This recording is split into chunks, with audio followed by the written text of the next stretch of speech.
Munson. Thank you, Chair, very much, and thank you to the ministers for being here. I have, and we have the privilege of being present in person for today's sitting. But as we look around each other, can't help but think of all the missing faces in this chamber to participate in this very important debate.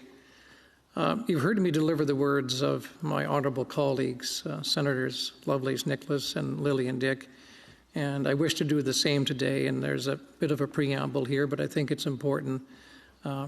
This question to Minister Blair comes from my esteemed colleague, Senator Dick, with a supplementary. In the words of Senator Dick, recently in March, Alan Adam, chief of the Athabascan Chippewan First Nation, and his wife were stopped by police in Fort McMurray. The license plate on his truck had expired. What should have been a relatively routine check turned into a brutal encounter for Chief Adam.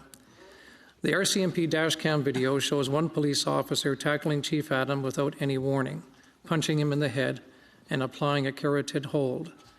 A photograph of Chief Adams' badly battered face afterwards has shocked and shook the nation.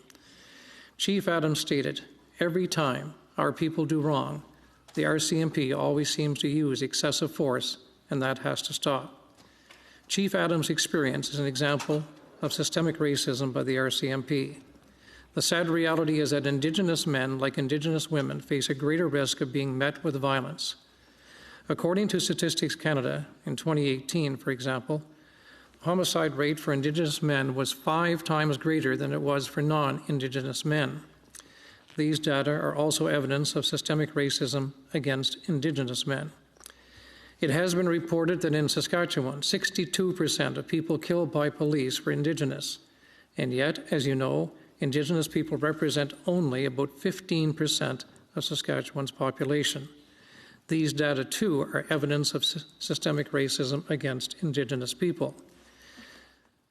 Mr. Blair, systemic racism has been the topic of much discussion in the last 2 weeks, especially after Commissioner Lucky struggled to answer whether or not it existed in the RCMP, and then the next day decided that indeed it did.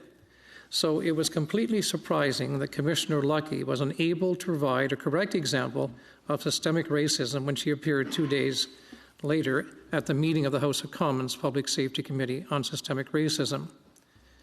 As an Indigenous woman, I was floored by her lack of insight and knowledge.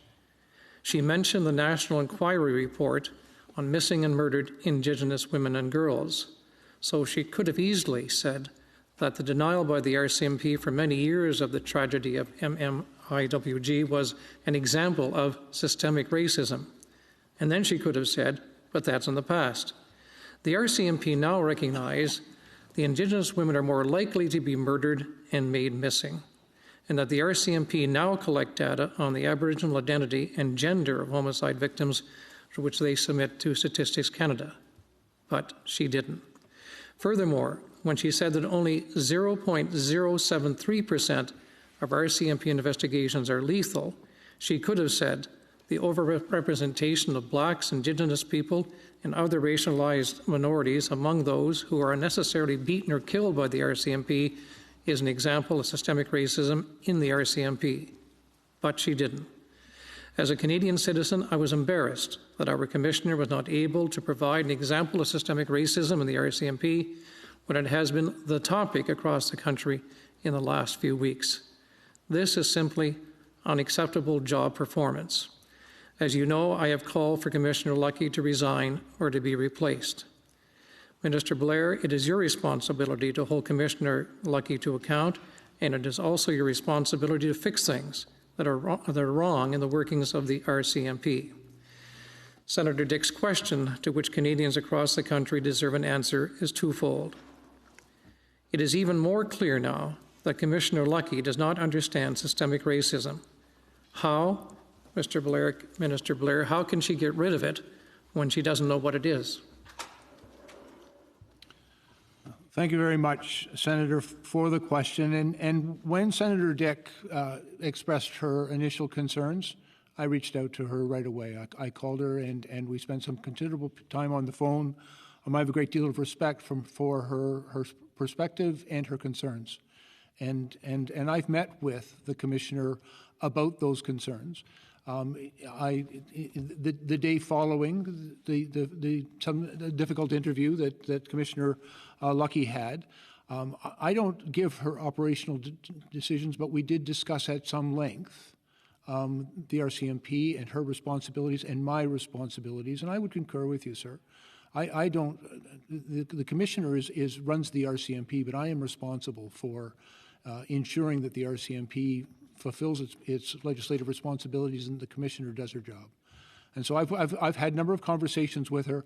I will tell you, sir, I respectfully disagree. I believe Commissioner Lucky does understand systemic racism. We've had a number of conversations. If I may, and I make no excuses for anyone, but I've been involved in this discussion, race relations and policing, and the sometimes fraught relationship that can exist between the police and racialized communities and Indigenous communities across this country. And Commissioner Lucky is not the first and not alone in finding difficulty in using the right words, but I also try to look what's in a person's heart and what she's trying to achieve. And when we hired Commissioner Lucky and appointed her to that position 2 years ago, we gave her a very significant responsibility to reform a number of different significant aspects of the culture and the policies, the procedures, and the training of the RCMP. And she has worked diligently on that, and I've worked side by side with her, and I've seen how hard she worked. I've met with her and her senior command team. I believe they are intent and trying to do the right things. But Senator Dick is quite correct in that more needs to be done. And we should all be judged not just by our words, but by our actions.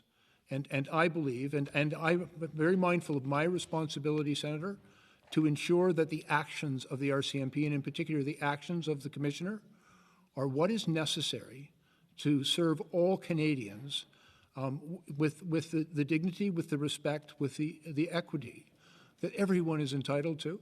And so that very much is work that we are committed to do and will continue to do. And I think there were a number of examples that I believe the Commissioner could have shared. Frankly, I've become a little bit, and frankly, through experience, perhaps a little bit more at ease in discussing this. I did share with the Commissioner my own experience. And as we discussed, systemic racism in policing and in the communities the RCMP served, systemic racism not just in policing and the RCMP, but in the entire criminal justice system and in our society. I can assure you that the Commissioner demonstrated to me a very deep and profound understanding of that, and more importantly, a real commitment to do the hard work that is necessary to make a difference. And again, Senator, I would ask that we be judged on our actions, and we are prepared to act and do what is necessary to address not just the individual misconduct, and Senator Dick made reference to Chief Adams. I've reached out to the Regional Chief of Alberta as well as the national leadership. It's quite apparent to me that there's a great deal of work that needs to be done there. We're prepared to do that work. Thank you, Minister. I think you anticipated Senator Dick's second question, but I still, on her behalf, have to ask it. What are you doing right now to hold Commissioner Lucky to account for her lack of knowledge about systemic racism? What actions have you taken now? What managerial or ministerial directives have you issued to her? A number of things, sir, that I think are relevant. We have had a number of discussions. We've appeared before committee, but we've also met on a number of occasions to discuss the path forward in how to respond appropriately. There are a number of allegations that are currently under investigation. I've also reached out to the Commissioner of the Civilian Review of Complaints Commission because I think that that's a very important function of independent oversight of the complaints process.